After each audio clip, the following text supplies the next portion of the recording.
Why can't I stop thinking about someone who doesn't want me? You know he doesn't want you. That's already clear. He doesn't show up the way you hoped. He doesn't choose you the way you imagined. He doesn't give you the consistency you keep waiting for. And yet, he's still in your mind. Not sometimes. Not casually. Constantly. You wake up and he's there. You try to distract yourself and he comes back. You tell yourself it's over, but your thoughts refuse to follow. So you start questioning yourself. Why can't I let go? Why do I keep thinking about someone who clearly isn't choosing me? What is wrong with me? Nothing is wrong with you, but something is happening inside you that you don't fully understand yet, because this isn't just about him. If it were, you would have already moved on. You've had enough proof, enough silence, enough distance. But your mind keeps returning to the same place. That's not love. That's attachment. That's an unfinished emotional loop your brain is trying to close. And the more you try to force yourself to forget, the more your mind pulls you back into it. Because your brain doesn't let go of what it doesn't understand. It replays it. It analyzes it. It holds on to it until it finds meaning. And right now, you're stuck inside that loop. You're not thinking about him because he's special. You're thinking about him because something in you is still waiting for a resolution that never came. And until you understand that, you will keep going back. In this video, you're going to see clearly what is actually happening inside your mind, why you can't stop thinking about someone who doesn't want you, and what you need to do to finally break free from this cycle. Because the truth is simple, but hard to accept. You're not trying to get him back. You're trying to get control of yourself back. And everything changes the moment you realize that. It's not about him. It's about what he activated in you. You keep telling yourself that it's him, that there's something about him you can't let go of. Something unique, something different, something that made you feel a way no one else did. But look closer. What you're really attached to is not who he is. It's what you felt when he was there. The attention, the anticipation, the small moments that felt bigger than they were. Your mind didn't fall for him. It attached to the emotional state he triggered inside you. That's why you keep going back. Because your brain is not searching for him. It's trying to recreate the feeling. Think about it. If it were really about him, the lack of effort, the inconsistency, the distance would have pushed you away. You've seen enough to know he's not showing up the way you deserve, but you're still there, mentally. That's because your attachment is not logical. It's emotional conditioning. Every time he showed up unpredictably, your brain got a spike. A moment of relief. A moment of excitement. A moment of validation. And those moments trained your mind. Now your brain keeps going back, not because he's present, but because it remembers how it felt when he was. This is the part no one tells you. You are not missing him. You are missing the version of yourself that existed when you felt wanted. And until you separate those two things, you will keep confusing emotional memory with emotional reality. You don't want him. You want the feeling. And that changes everything. The invisible mechanism that keeps you stuck. You think you're choosing to think about him. You're not. Your mind is running a loop. Every time something ends without clarity, your brain treats it as unfinished. It keeps returning to the same memory, trying to organize it, trying to understand it, trying to close what was left open. That's why you replay conversations. That's why you analyze small details. That's why you go back to the same question over and over again. What happened? Your brain is not doing this to hurt you. It's doing this because it doesn't have an ending it can accept. When something is clear, your mind moves on. When something is confusing, your mind stays, and what you had with him was not clear. There was interest, then distance. Attention, then silence. Closeness, then absence.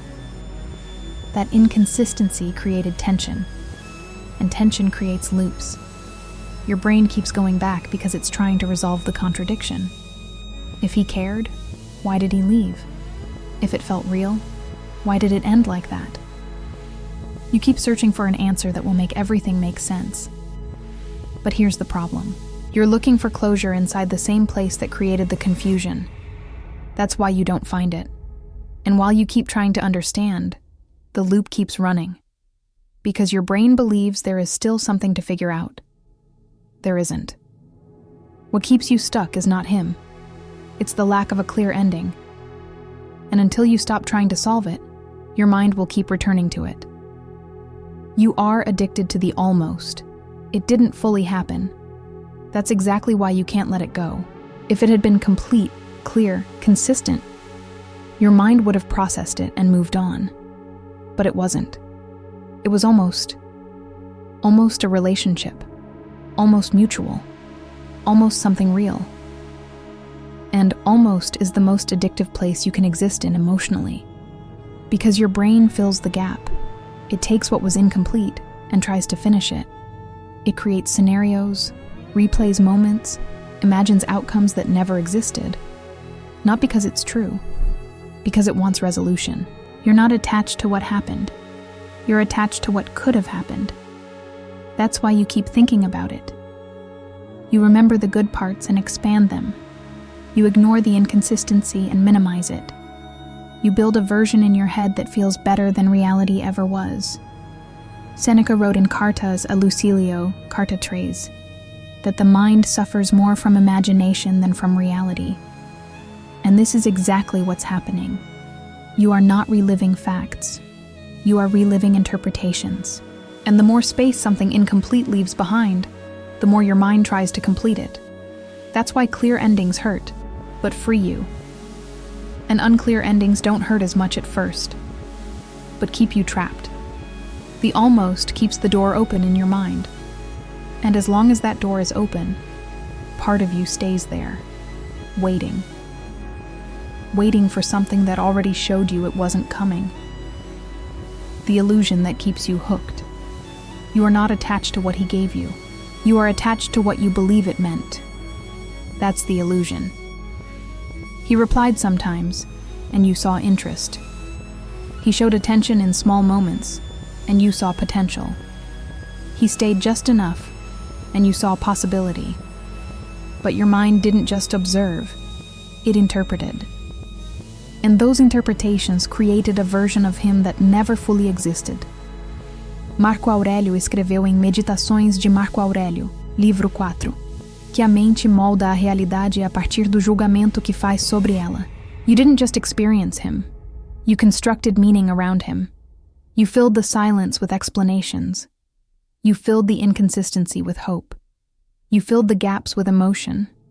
And now you're attached, not to his actions, but to the story you built from them. That's why it's hard to let go. Because letting go doesn't feel like losing him. It feels like losing the possibility you created. And your mind resists that. It keeps going back, trying to prove that what you felt was real, that what you saw had depth, that what you believed wasn't just imagination. But here's the truth you keep avoiding. If something needs interpretation to feel real, it's already unstable. Real interest doesn't confuse you. Real connection doesn't require decoding. Epicteto ensinava que aquilo que é claro não perturba. The confusion you feel is not a mystery to solve. It's a signal you ignored. You didn't fall for what he showed you. You fell for what you projected onto him. And as long as you protect that illusion, you stay emotionally connected to something that never fully existed. You're not thinking about him. You're thinking about your projection. You believe you're attached to him. You're not. You're attached to the version of him that exists in your mind. The one who understood you. The one who could have been consistent. The one who, in your imagination, would eventually choose you the way you wanted. But that version never acted in reality. What you experienced were fragments. Moments without continuity. Signals without structure. And your mind did the rest. It connected dots that were never connected. It gave depth to what was superficial. It created a narrative where there was only inconsistency. Sêneca escreveu em Cartas a Lucílio, Carta 16, que a mente cria fantasias e depois sofre por elas como se fossem reais. That's exactly where you are. You're emotionally invested in a story you wrote. That's why reality doesn't break the attachment. Because your attachment is not based on facts. It's based on imagination reinforced by emotion. And the more you replay it, the stronger it feels. You don't miss him as he is. You miss what you believed he could become. You miss the version that would finally close the gap between what you felt and what you received. But that version never showed up. And this is where most people stay stuck. They keep trying to reconcile the real person with the imagined one. They wait for consistency that never existed. They expect clarity from someone who never offered it. Marco Aurélio escreveu em Meditações de Marco Aurélio, livro 6, que a clareza vem quando você vê as coisas como são, não como gostaria que fossem. Right now, you're still seeing what you wanted, and that's why you can't let go. Because letting go means accepting that the version you were attached to was never real. You are not addicted to him. You are addicted to the feeling. You think it's about him. It's not. It's about how you felt when he was there. That shift inside you. That moment when your attention locked in. That subtle rush when he responded, when he showed up, when he gave just enough. That feeling became the anchor. Your brain learned to associate him with emotional reward, not constant reward, intermittent reward. And that's the strongest kind. Unpredictable attention creates deeper attachment than consistent attention, because your brain starts chasing the next moment, the next response, the next sign. You don't stay because it's good. You stay because it's uncertain. Sêneca escreveu em Cartas a Lucílio, Carta 24, que aquilo que não é estável perturba a mente e cria dependência. That instability is what trained you. You weren't receiving enough to feel secure, but you were receiving just enough to stay, and that kept you hooked. Now your mind keeps replaying it, not because it makes sense, but because it remembers the emotional spikes. That's why logic doesn't work. You can know he's not right for you. You can see the inconsistency clearly. You can admit it wasn't enough, and still feel pulled back, because you're not trying to understand him. You're trying to feel that emotional state again. Epicteto ensinava que quem se deixa conduzir pelo desejo perde a liberdade. Right now, your thoughts are not leading you. They are reacting to what your brain was conditioned to seek. This is not love. It's conditioning. And until you stop feeding that pattern, your mind will keep going back to the same place. Not because he's there, but because the feeling still is. The habits that keep the loop alive. You say you want to stop thinking about him, but your behavior is doing the opposite. You revisit the same conversations. You check his profile. You imagine scenarios that never happened. You replay what you could have said, what he might have meant, what could still happen. And every time you do that, you reinforce the loop. Your mind follows what you feed. If you keep giving attention to the same memories, the same questions, the same images, your brain understands one thing. This is important. So it brings it back again. Marco Aurélio escreveu em Meditações de Marco Aurélio, livro 3, que a mente se torna aquilo em que insiste. You are training your mind to stay there, even when you're not aware of it. You think one small thought doesn't matter. One quick check doesn't change anything. One moment of remembering is harmless. But repetition creates structure, and structure creates habit. Sêneca escreveu em Cartas a Lucílio, Carta 52, que aquilo que repetimos sem controle se torna nossa prisão. That's exactly what's happening. You are not stuck because of him. You are stuck because your actions keep reopening the same door. Every time you look back, you reset the process. You delay closure. You maintain the connection. You keep the loop active. Epicteto ensinava que aquilo que está sob seu controle deve ser governado com disciplina. Your thoughts may appear automatically, but what you do with them is your responsibility. If you continue feeding the same cycle, nothing changes. Breaking free is not about waiting for the feeling to disappear. It's about stopping the behaviors that keep it alive. Because the loop doesn't survive on its own. It survives on your attention. Why closure will never come from him. You keep waiting for something. A message. An explanation. A moment where everything finally makes sense. You believe that if he just said the right words, if he just explained himself, if he just gave you a clear ending, you would finally move on.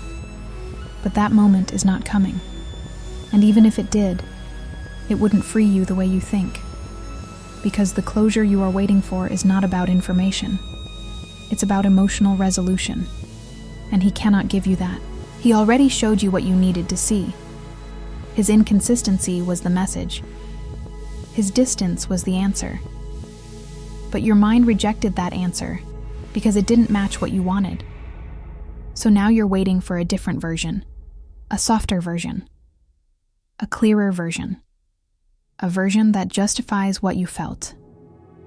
Marco Aurélio escreveu em Meditações de Marco Aurélio, livro 5, que a verdade não depende de quem a diz, mas daquilo que é.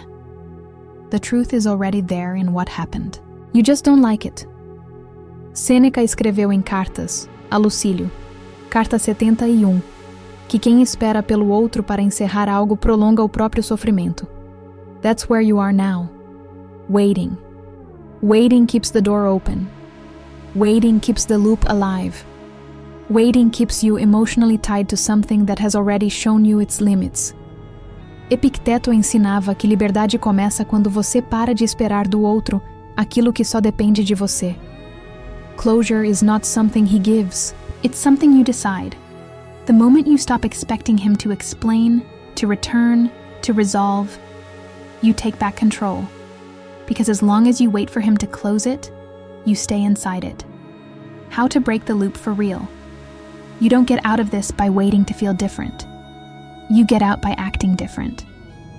Right now, your mind is conditioned. It follows patterns you've repeated. If you don't interrupt those patterns, nothing changes. So the first step is simple, but not easy. You cut the stimulus.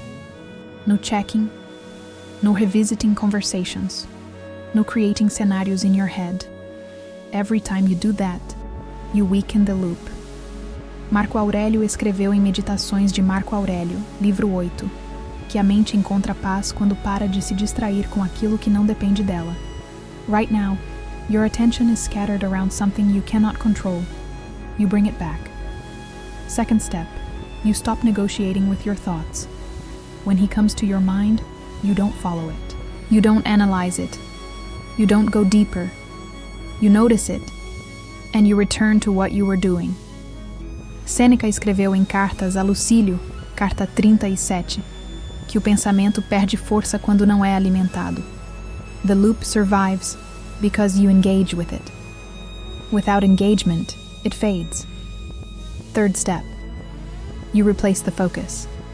Not with distraction, but with direction. Your routine, your body, your goals. Epicteto ensinava que você deve ocupar sua mente com aquilo que constrói, não com aquilo que te prende. If you leave space, your mind fills it with the same pattern. So you redirect it intentionally. And this is where most people fail. They want relief without discipline. They want to feel free without changing behavior. That doesn't work. You don't break the loop emotionally. You break it behaviorally. And then the emotion follows. The thoughts don't disappear first. They lose strength because you stop giving them structure. And slowly, what felt constant becomes distant. You don't want him. You want yourself back. You've been asking the wrong question. It was never about how to stop thinking about him. It was about why you feel like you lost something when he left. And the truth is simple. You didn't lose him. You lost control of yourself in the process. You gave attention without return. You stayed present without reciprocation. You invested emotion where there was no stability. And little by little, you disconnected from yourself. That's what you feel now. It's not his absence that hurts the most. It's the distance you created from your own center. Marco Aurélio escreveu em Meditações de Marco Aurélio, livro 2, que o valor do homem está naquilo que ele governa dentro de si. You stopped governing your attention. You placed it outside. Now your mind keeps going back, not because he matters more, but because you're trying to recover something you lost in that dynamic, your clarity, your stability, your sense of control. Sêneca escreveu em Cartas a Lucílio, carta 16, que quem retorna a si mesmo não depende de mais ninguém.